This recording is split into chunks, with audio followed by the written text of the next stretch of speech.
Tarifim gelir duygularıma. Okuyup kalbimde yazılanları,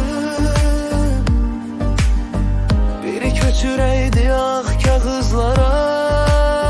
Köçür kağızlara, ne yazılıpsa, duygular yazdığın silene kadar.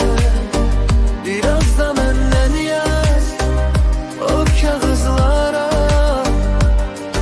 okuyan okuyup cırana kadar.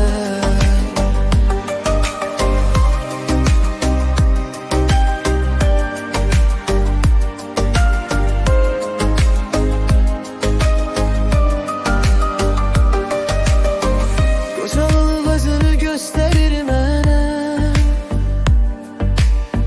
həyat çətin olursa çağıranda.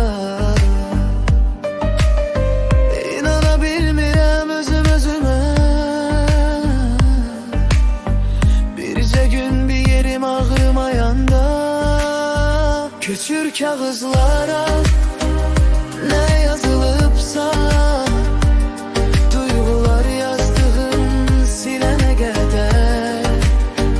Biraz da benden yaz o kağızlara, okuyan okuyup cırana kadar.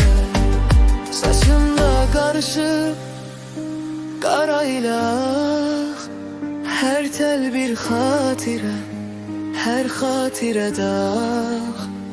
Biri okuyaydı, biri yazaydı, ömrümü büsbütün ah kağızlara.